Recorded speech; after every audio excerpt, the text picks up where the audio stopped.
Hey there, interwebs. I hope you had an enjoyable Mer-May, which, in case you didn't notice, is the annual month-long event in which online creators post artwork and stories focused on mermaids. You know, those mystical creatures which are humanoid from the waist up, while from the waist down they're fish, or maybe, judging from the motion of the spine, marine mammals like dolphins, seals, or manatees, or maybe even marine reptiles like the perennially slept-on ichthyosaurs. Well, arguably, those are all just fish. Regular viewers of my channel should already know that lots of things don't exist, at least not as valid taxa within modern phylogeny, with previously discussed groupings including fish, yes, but also reptiles and vegetables. Just to recap, the general morphological definition of a fish is a cold-blooded vertebrate with gills and fins adapted to life entirely in the water, but the lobe-finned fish of coelacanths and lungfish are more closely related to mammals, amphibians, birds, and reptiles than they are to ray-finned fish, but all of those are more closely related to each other than any of them are to sharks, rays, skates, and chimeras, commonly known as cartilaginous fishes. The jawless fishes, or agnathans, such as lampreys, are even more distantly related, followed by hagfish, and the less said about starfish, shellfish, and jellyfish, the better. This means that whale sharks and ocean sunfish have less in common with each other than the ocean sunfish has with a blue whale. Whales were once considered to be really big fish before we recognized them as aquatic mammals, but arguably, they're still just fish. That all being said, they don't exist either. You may have heard someone say at some point that it is incorrect to refer to orcas as killer whales because, actually, they're oceanic dolphins. This is technically correct, the best kind of correct. Orcas do belong to the family Delphinidae, along with bottlenose dolphins, striped dolphins, and Irrawaddy dolphins, but also false killer whales, pygmy killer whales, and pilot whales. Let's take a step back. All living whales, dolphins, and porpoises belong to the infraorder Cetacea, which can be divided into Mysticeti, the baleen whales, and Odontoceti, the toothed whales. The latter contains sperm whales and beaked whales, but also river dolphins of the family Lipotidae and the superfamily Delphinoidea. This, in turn, can be broken down into narwhals, their close cousins the beluga whales, porpoises, which despite their superficial resemblance to dolphins are more closely related to narwhals and belugas, and of course, dolphins. So yes, technically orcas are oceanic dolphins, but all dolphins are themselves toothed whales, and although all cetaceans are marine mammals, they're still a kind of lobe-finned fish. This means that whether you believe mermaids have the lower bodies of ray-finned fish, cartilaginous fish, or marine mammals like cetaceans or sirenians, they'll always be part fish. And that's not even counting the fact that humans are also technically lobe-finned bony fish, so you and I are fish from the waist down, too. Mer-May or not, I didn't just come here to talk about fish, people. I also want to tell you about worms. They don't exist either. From a morphological standpoint, a worm is an invertebrate with a flexible, elongated body and reduced or non-existent limbs, usually. Most things which we typically call and or think of as worms fall into one of several very broad taxa. The big three are annelids, including the well-known earthworms and marine bristleworms, nematodes, such as roundworms and hookworms, and the platyhelminthes, like tapeworms and flatworms. Of course, there are many other kinds of worms as well, like the so-called penis worms, Priapulidae, and the arrowworms of Chaetognatha.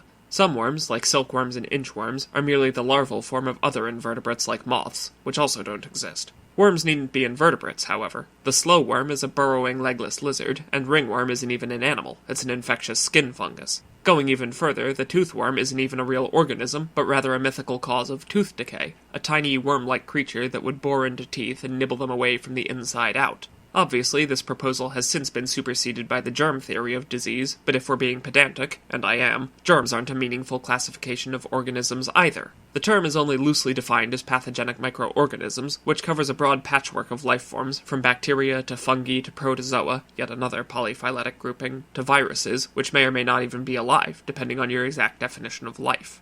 Also, you remember how lobsters and clams both get lumped together as shellfish, despite the former being mollusks and more closely related to octopuses, and the latter being arthropods like scorpions? Well, annelid worms like earthworms are more closely related to mollusks than they are to platyhelminthes like tapeworms, and nematodes like roundworms are more closely related to arthropods. You have to open the genetic umbrella all the way up to Protostomia to encompass the big three phyla of worms. Acorn worms are the sole class within the phylum Hemichordata, with their closest non-hemichordate relatives being echinoderms like sea stars and urchins. This means that acorn worms are not, in fact, protostomes, but deuterostomes like, say for example, vertebrates. If we want to get them under the worm umbrella too, then it would also cover all amphibians, reptiles, birds, and mammals. The next time your significant other asks you, would you still love me even if I were a worm? You can truthfully answer yes, then point out that technically, they already are. Seriously, try it out, then let me know if it worked in the comments.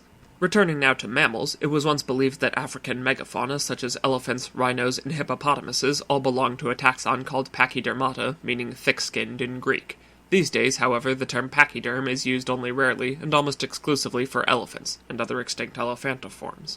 This is largely because it turns out that rhinos' closest living relatives are actually tapirs, followed by equids such as horses, zebras, and asses, and hippos belong to the suborder Hippomorpha alongside cetaceans. In fact, the name of this clade is just a portmanteau of whale and hippo, and although the name hippopotamus comes from the Greek for river horse, I propose we instead call them land whales, or at least cetopotamus, roughly meaning river whale. And of course, long-term viewers of this series already know that elephants' two closest relatives are not rhinos and hippos, but rather Sirenians and hyraxes. I believe that many people of a certain age have dubiously fond memories of being scared shitless by the song Pink Elephants on Parade, which contains the lines, "I can stand the sight of worms and look at microscopic germs, but Technicolor pachyderms is really too much for me." It makes me laugh, thinking that all three groupings listed are polyphyletic taxa, but that's just my style of humor.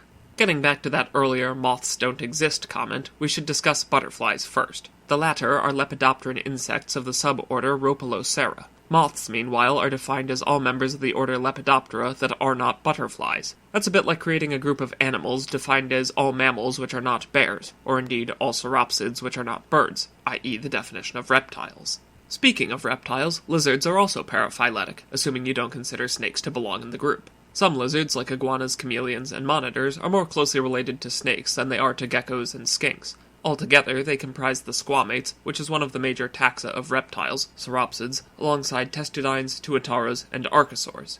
Moreover, if you thought reptiles was bad, wait until you learn about herptiles. We can define this in one of two ways, but both are equally infuriating to a biologist. The first definition is simply reptiles and amphibians. Great, already we have a paraphyletic grouping within a polyphyletic grouping. For those who don't already know, therapsids and synapsids, i.e. mammals, birds, and reptiles, are all amniotes. This means that they belong to the clade of vertebrates which developed an amniotic sac, as well as other extraembryonic membranes, keratinized skin, and respiration via expansion and contraction of the rib cage. Amphibians, meanwhile, are the one major group of tetrapod vertebrates which are not amniotes. Naturally, this raises the question, what gives? Why would anyone group reptiles and amphibians together? That brings us to the second definition of herptiles, which is based on morphology. Ectothermic, i.e. cold-blooded, tetrapods. Theoretically, this includes the sarcopterygians, the coelacanths and lungfish, but they are traditionally excluded, so you could also define herptiles as cold-blooded vertebrates which are not fish, but this is even worse. Now we have a paraphyletic grouping within a polyphyletic grouping defined in part by the exclusion of yet another polyphyletic grouping. Who came up with this system? A monkey? Well, actually, yes. If you have any interest in animals at all, you've probably been involved in an exchange wherein one person calls a gorilla, chimpanzee, or orangutan a monkey, only for a second person to, actually, the first one, with the fact that said simian is an ape, whereas monkeys are those simiiforms which possess tails. Well, I think you can guess what I'm about to say at this point. Monkeys don't exist. To begin with, there are 8 extant species of hominids, or great apes, chimpanzees, bonobos, 2 species of gorilla, 3 of orangutans, and humans. You hopefully already know that humans' closest living relatives are the Pan genus, containing chimps and bonobos, and gorillas are our distant cousins. Excluding humans, Neanderthals, and other Homo members from the group known as apes would make it paraphyletic, so let's not. We all belong to the family Hominidae, and there are no other living species within it which are excluded from the list. The grouping is thus monophyletic and therefore valid within modern biological taxonomy. On the other hand, monkeys are traditionally divided into 2 groups, the Old World monkeys and the New World monkeys, or Catarrhini and Platyrrhini if you want to get technical. The latter group inhabits Africa and southern and maritime Southeast Asia, a distribution which overlaps that of the non-human great apes. Perhaps it should come as no surprise, then, that Old World monkeys are more closely related to the great apes than they are to their distant cousins on the other side of the world. As a matter of fact, the parvorder Catarrhini isn't just the Old World monkeys. It actually consists of the family Charopithecidae, the Old World monkeys, and Hominoidea, the great apes and gibbons. Basically, apes are to monkeys what birds are to reptiles. Although commonly thought of as sister taxa, they're actually one valid grouping within an otherwise paraphyletic grouping. Thus, if monkeys can be said to exist at all, then great apes, including humans, must also technically be monkeys. And there you have it, interwebs. All humans are technically apes, which are technically monkeys, which are biologically fish, which are arguably worms. Who'da thunk? So the next time some pedantic armchair biologist tries to, actually, just whip out this video as your Uno reverse card. If you enjoy watching these types of videos as much as I love making them, let me know, and maybe next time I'll tell you all about how trees don't exist. Thanks for watching, and as always, have a fascinating day.